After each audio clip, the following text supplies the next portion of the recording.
Cool, a new intro. Chris Black. Nice. News reporter. No, not really. Investigative reporter. What am I investigating? Graduated top of his class in journalism. Barely graduated high school. Catches the tough stories. Not really. Always bring you the latest headlines. Who wrote all this stuff? Always honest. I am and mad. always entertaining. My kids don't think so. Chris Black, the podcast, starts now.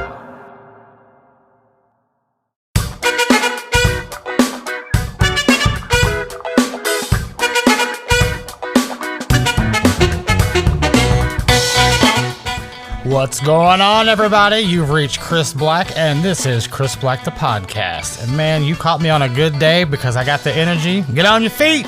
Just kidding. If you're in the car, please don't get on your feet. Let's make sure that we're driving safely and doing what we got to do to get the job done. So, today's episode is going to cover my 41st birthday. We're going to also talk about a new segment that is joining us today. And, man, we got a lot of good stuff going on. So make sure you swing by podpage.com/Chris Black. That's podpage.com/Chris Black to learn all there is to know about the podcast, archives, and even connect with me online. So without further ado, let's get today's show on the road. So make sure your phone's charged up, your AirPods are ready to rock and roll, and let's get started.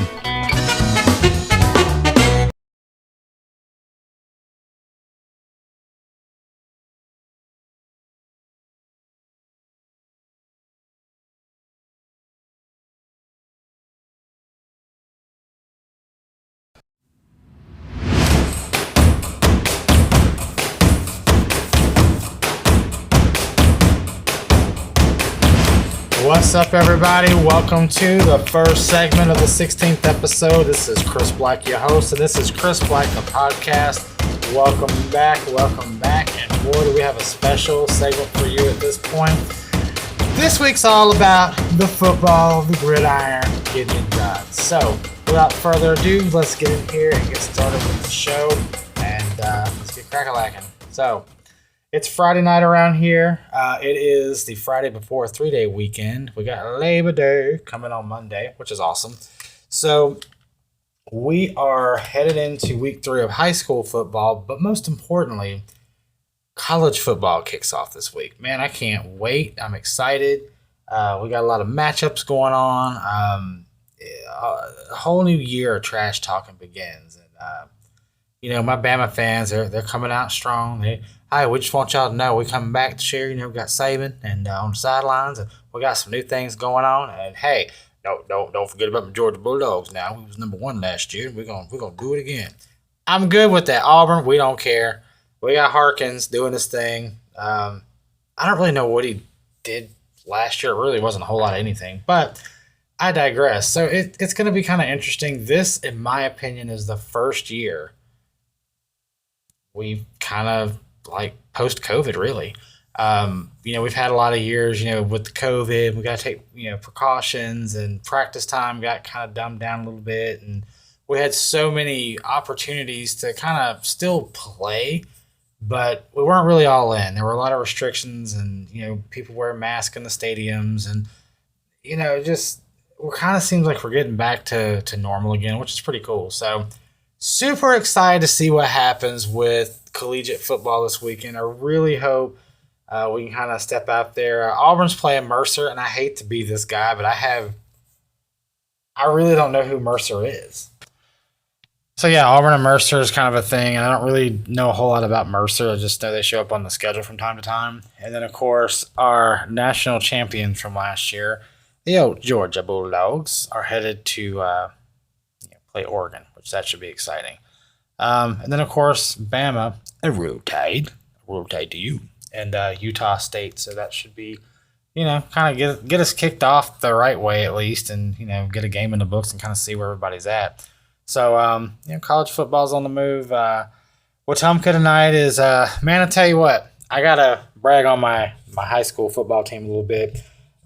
They went down to Mobile last week, which it's not exactly around the corner. That's quite the trip, and we were able to watch it on the YouTube. Had a little live deal going, which was really awesome.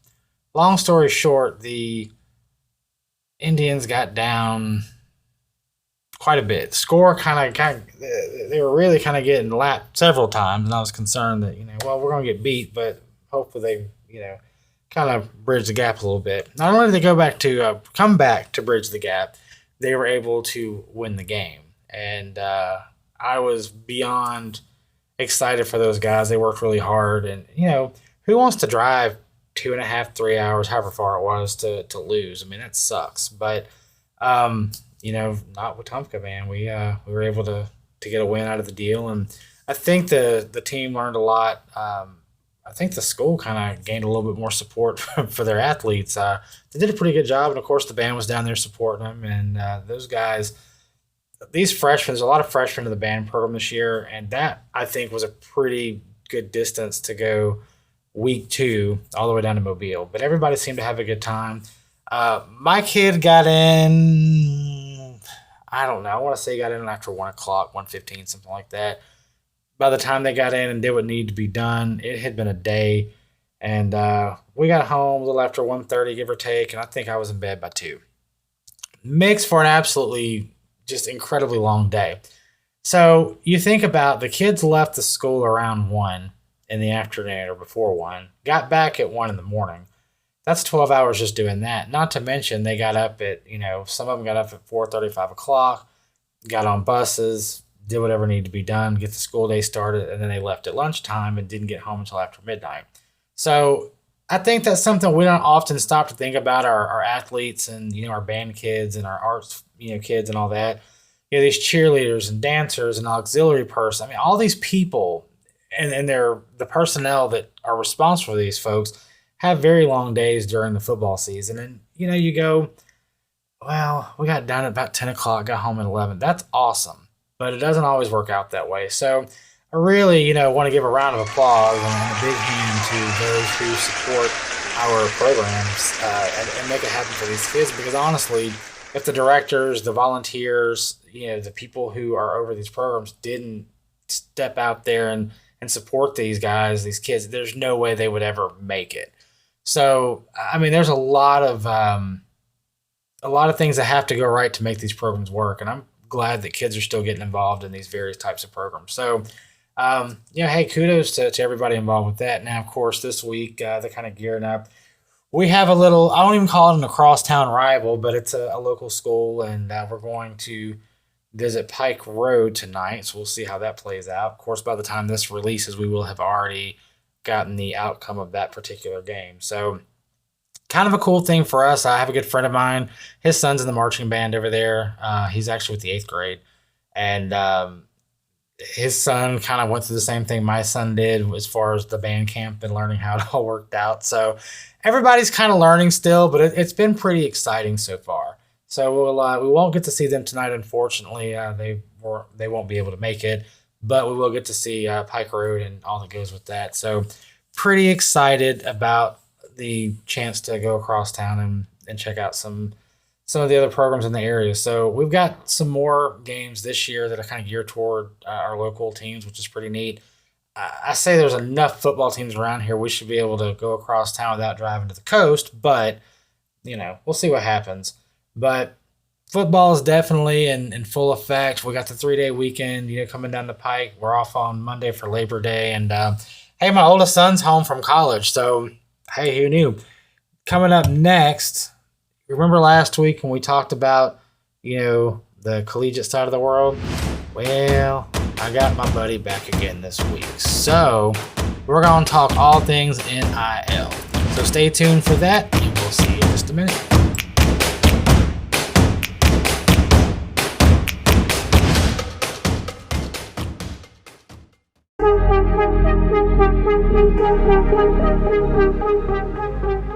Tales from the greatest decade ever, outside. In the 1980s, there was a magical place where us children crowded around and found fun, excitement, and even controversy. It was outside. That's right, it was easy to get to, adjacent to your front or back door, always open and never closed. Outside was whatever wonderland you wanted to make it that day. We had football, basketball, and even baseball, kickball, hide and seek, and of course my favorite, bikes. There were no rules when you were outside because nobody was there to tell you what to do. We pretty much supervised ourselves. And and we would ask for permission to do whatever needed to be done to go outside and play. That sound meant that was a neighborhood kid, and you were being called to the trenches of the outdoors. Soon you would be drawn in by the allure of adventure. Maybe it was an abandoned lot, or even the woods. Maybe you followed the train tracks in the middle of nowhere. Whatever it was, you knew that you were going to have fun.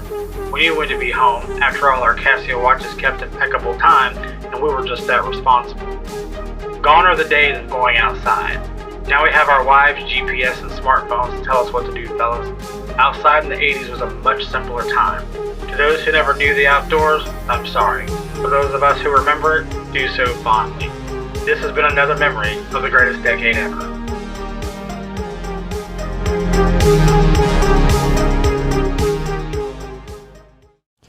All right, folks, college football season is right around the corner, and you know what that means. That's right, it's time for Sports Talk with Wonder Bread. The Alabama Roll Tide's most diehard, lifelong fan. Everybody put your hands together for Wonder Bread.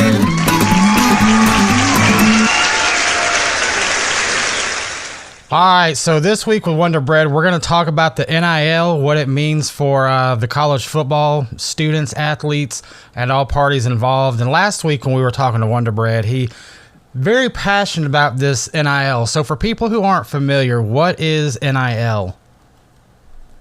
Well, it's called NIL because it's name, image, and likeness, and the purpose of it is for years, all the student athletes, and I get it, have complained, we're making these schools millions of dollars. They're selling our jerseys with our numbers on them, our name, making millions off of them. We don't get a dime for them. We're out there busting our butt. And that's part of the reason they took it to the courts, and it got, brought to light. And it's supposed to be now where they can make money. There's no longer it's getting to be where it's like professional sports. But at the same time, it's not meant to be a recruiting tool, saying, hey, we're going to get you these big deals if you come to school here. And that's why you got people like Deion Sanders signing the top 3 player in the country at Jackson State or somewhere in Mississippi that otherwise a top recruit's not going there. I mean, he's not. He's going to Penn State or USC or Alabama or Georgia or Clemson or somewhere. He's just not. But, they can say what they want, but that's what's happening. And a lot of these schools they got the big money like A&M. Everybody knows what happened with Jimbo Fisher, and Saban called him out. He got mad about it. So basically said he bought his team, and he said, no, I didn't. And now you look at it, and Saban's back number 1 in recruiting. A&M's like number 50 or whatever, and he's over there crying, about, you tell me a cheater. Well, you're using it inappropriately, and videos come out since then of them, saying, hey, telling these recruits, hey, there's a lot of boosters that are paying a lot of money for you guys to come in here and do your thing. I mean, it's plain as the nose on your face. Everybody sees what's happening. Yeah. And Saban's adapt to it and say, okay, it's like the other stuff with the hurry-up offenses and all. I'll get quarterbacks in here like Tua and Jalen and all these other guys, and he's thrived and got Lane Kiffin. And now he's like, okay, we'll play this game. And they got a shop set up there in Bryant-Denny where the players say, hey, this is where your merchandise is going to be sold, and you're going to make your money. Is it kind of like the farmer's market at Bryant-Denny Stadium? Just put all your stuff out there. Yeah. Here's your tables. Here's your merch. We'll take our cut in the end, and here's you a couple dollars. Have a good day. And I really don't mind the kids getting the benefit of what they've earned. Sure. Those schools making all this money, but I don't think it's good for college football in the end because, long story short, it's going to be like a free agency in NFL or whatever. Kids can be transferring left and right because they're getting better deals. They're getting $500,000 here, and they can get $1 million out in Texas or California somewhere. What do you think they're going to do? Well, let me just tell you that the NIL thing has been controversial for years, and there's really not a lot of rules to it right now. It's kind of in its infancy. But when the chairman came home last year and said that a specific student had signed an NIL deal at the end of 8th grade. Oh, Lord. And I said, I've never heard of this. And then fast forward a couple weeks later, I was listening to the radio while I was out driving around, and they were talking about these 8th and 9th graders that were getting locked into NIL deals for major schools. And I mean, they haven't even made it through high school, and they're getting into this. Matter. Yeah, exactly. And they're locked in, and these are contracts that aren't just, hey, maybe you show up, maybe you don't. No, these contracts are serious. They're legit. And it's not a recruiting tool, but as we all know, we use common sense. There's certain benefits to doing. Oh yeah, it's just like the boosters never take care of the players when they come to the program. However, I used to work in Auburn in the cellular industry, and I met a lot of people that were purchasing, iPhones and all the accessories and putting their American Express card on the auto bill or the auto pay for these players. Yeah. And I mean, I knew that the people that were setting up these accounts, they would actually put the account in the player's name.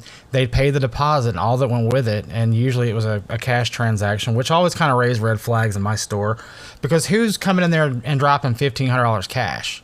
Deposit, phone, and all that. So that kind of, brought to my attention. But they hadn't done anything wrong. There's nothing illegal with what they were doing, and nothing that I saw. And I was talking to my store manager, and she's like, "We get this every year. It starts kind of in June, and it flows through even to September, depending on how the recruiting class shakes out." So they get them on campus. Oh, yeah. So she's like, just get used to it. This is what we do. And the reason our store got affected, we were not the closest to the campus. We were away from the campus, which is why our store was heavily affected. I don't know why they thought that was a good idea, but then I started meeting, players and people that were from the programs. I've got a good friend of mine who played for Auburn for a period of time, and he's like, you'd be surprised, man. He's like, we'd show up on these full ride scholarships, and we never buy a pair of draws and didn't have to buy a car. I'm like, I'm sorry, what? He's like, yeah. He's like, there's stories of in the late 70s, early 80s, these guys that own car lots, car dealerships would, drop off cars for, players in different schools and so forth. And I'm like, that's the craziest thing I've ever heard. But in effect, NIL's always kind of gone unchecked, because there are benefits for playing for certain teams and so forth. And certain colleges want to entice the recruiting and all that. Now, as we've learned in the Bama history, taking them down to the Gulf Coast and putting strip clubs on Alabama cards is not a good idea. But there are certain things that have always just kind of come play for us as benefits. So how do you think NIL is going to adjust the booster donation, shall we say, and how these kids are treated going forward?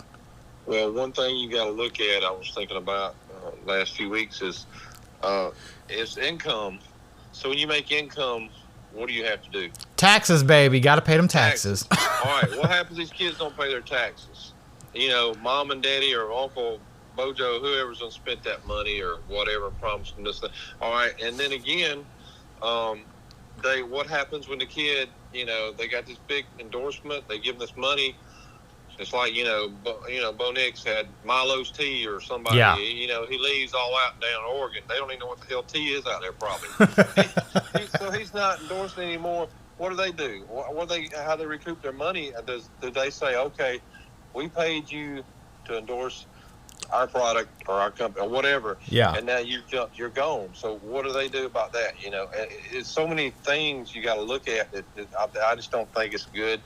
And, I think a lot of people don't realize already these students were getting stipends, whatever they call it. They get so much money a month. Oh, yeah. And it was probably enough to take the girlfriend to a movie, buy them some night. If they want to go out to the Japanese steakhouse once a week and spend drop $50 or whatever, they can probably do it. But, not only that, but they think, I don't like the fact they're saying, oh, we're just getting an education. What's the degree?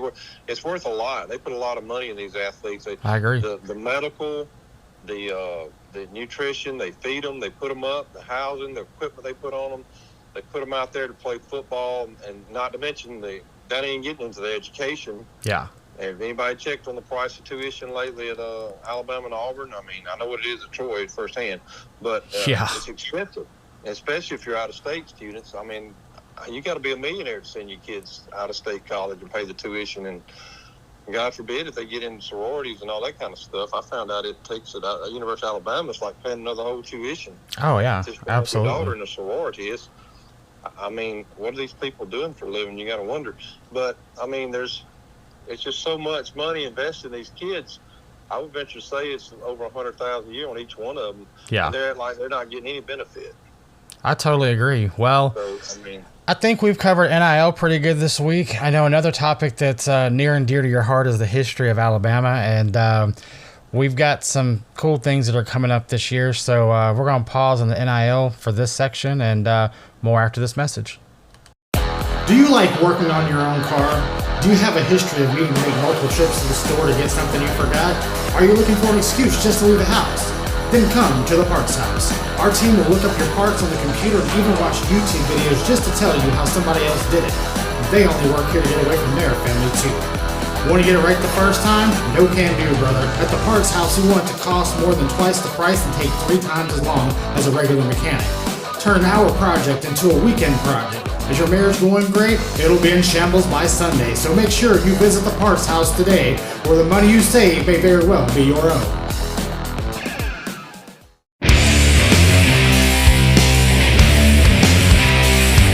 Welcome back. It is 10 minutes past the top of the hour. That's right, 10 minutes past the top of the hour. Not that it matters to you, but it matters to me. So, check it out. This week I've had a pretty interesting week. It's been very busy transitioning from the August to the September. And believe it or not, August was one of the busiest months I've had in sales in a long time. But I got to start the week off with a trip to the old doctor's office. So, what made this trip so special was I was able to, when I was in the hospital for several days, of course, they're not going to release a heart patient without, giving you somewhere to go and following up with this, that, and the other.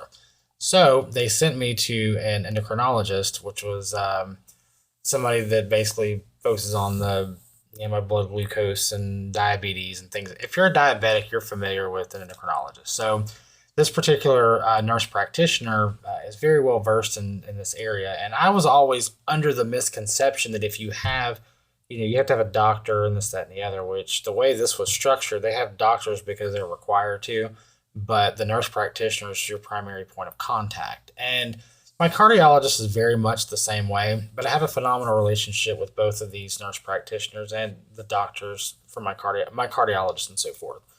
But my NP changed locations or changed practices or however it works.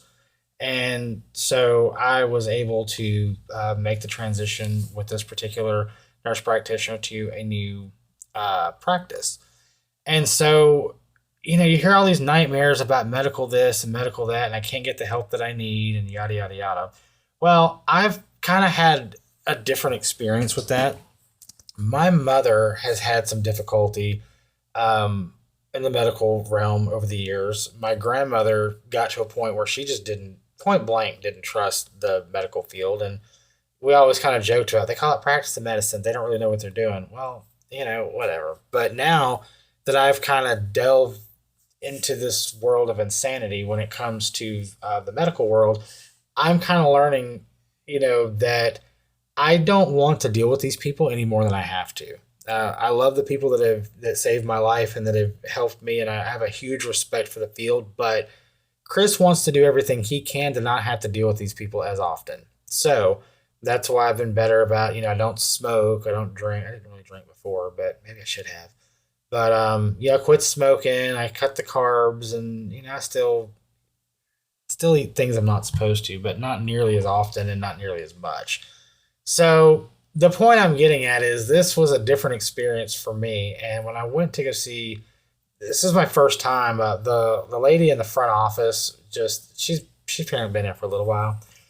And she's awesome. She's to the point. She's direct. She has a good time. I mean, that's what I like to see when I go in somewhere, and I'm new. And of course I was nervous, and the little snafu with the insurance came up because apparently I had the wrong number, but that's a whole other nightmare on its own. And she was able to help me kind of navigate through that. And we finally got what was needed, but it took me a little while to get there.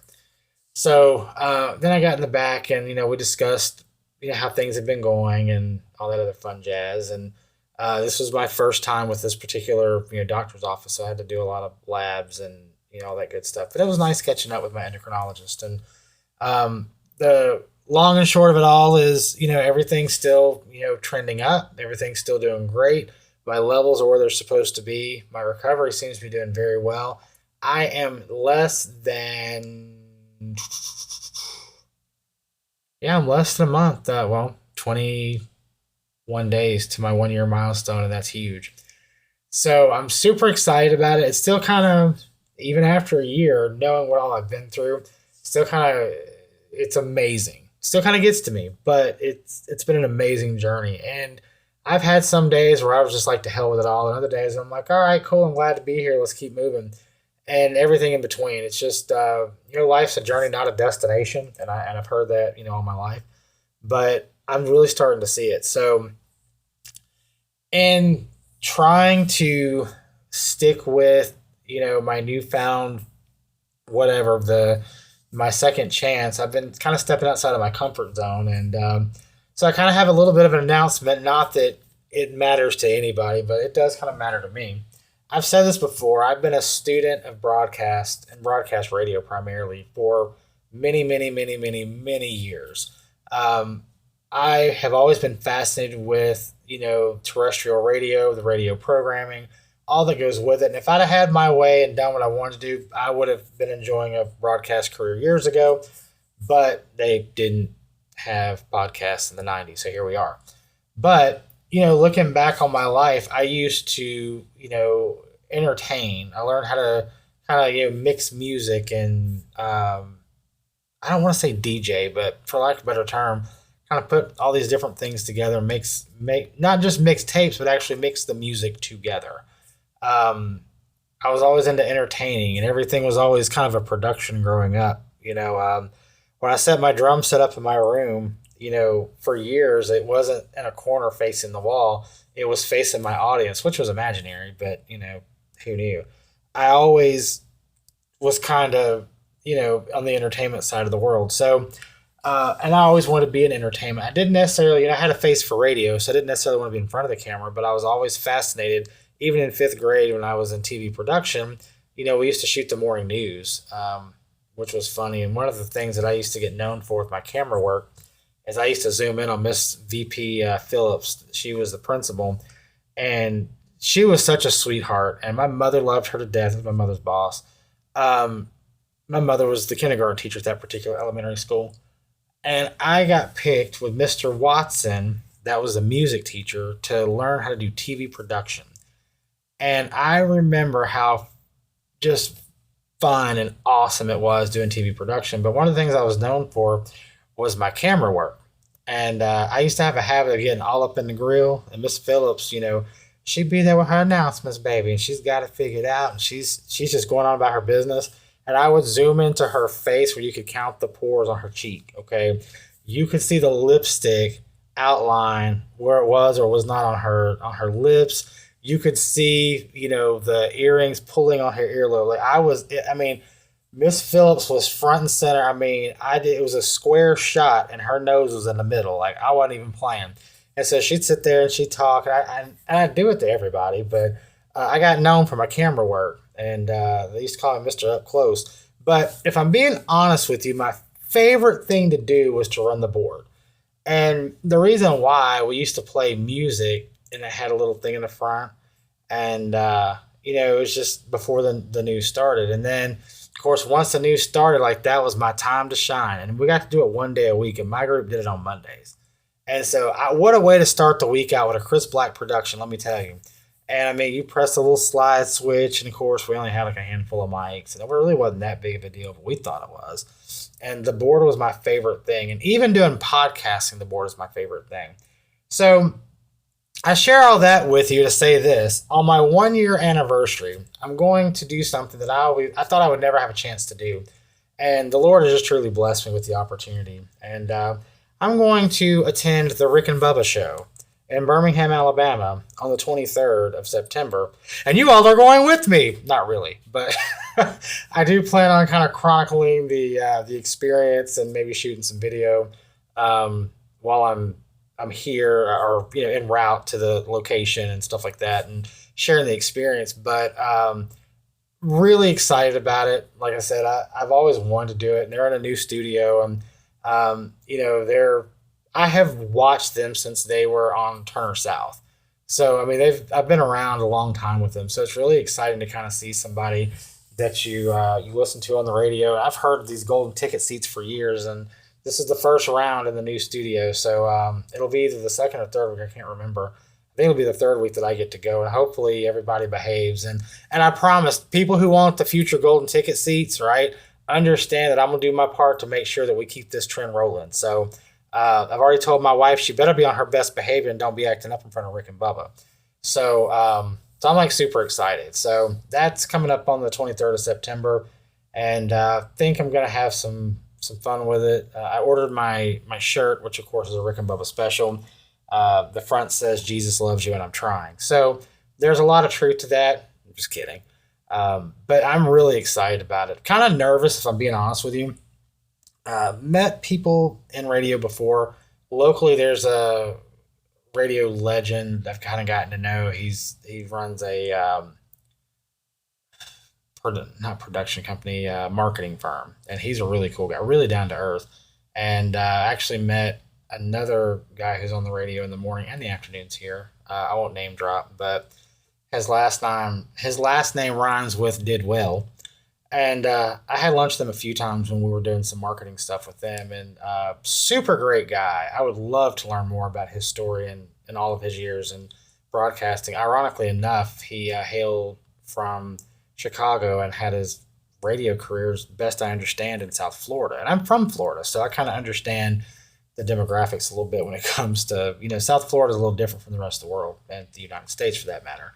So, but there's a lot. I've always kind of studied and been, you feel like on the radio, especially when you listen to people on the radio, you have a connection with them, like you know them. And I'll say things to my wife, and she's like, "Really, Chris?" I'm like, "Yeah, man." Well, I guess that's good that Adler and his wife are having, another child. And like, I'll talk about the things I hear on the show, just like, you would about a friend or family member. So, last week, Bubba had his gallbladder out. And of course, I'm sitting here talking to him like, yeah, Bubba has his gallbladder out. I understand the surgery went pretty well. He's recovering. Hopefully he'll be back to work on Monday. But, it's kind of fun. It's kind of tongue in cheek for me at this point. But I'm really excited to get to go and see what that's all about. So, the ultimate would be able to spin the wheel of meat. That'll never happen because, it takes a long time for the wheel of meat to get to the end of the show on a Friday, no less. But I think what I'm going to do is educate my friends and family members and do like a Rick and Bubba for Beginners video on the old Facebook. So if you're not friends with me on Facebook, you can visit the website and join me. But that is coming up at the end of September. So God willing, on my 1-year anniversary of my heart attack, a year ago that day, I was laying in the hospital grateful to be alive. A year later, I'll be, in front of a national radio show in their studio. That's so cool. I can't even believe it. So, hey, it's been a busy week. I've had a lot going on. So stay tuned. We'll wrap it up next.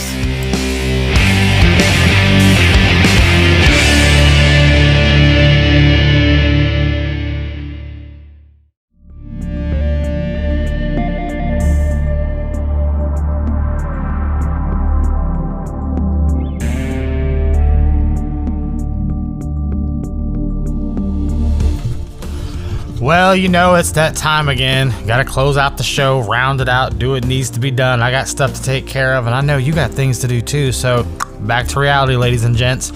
Good to see you as always, and I always enjoy spending time with you, and I hope you get something out of it the same way I do. So swing by podpage.com/Chris Black to learn more about the show, find more ways to connect with me online, and even find archives and various platforms you probably didn't even know existed. I know I find a new platform every week, it seems like. So again, podpage.com/Chris Black. Look forward to seeing you there.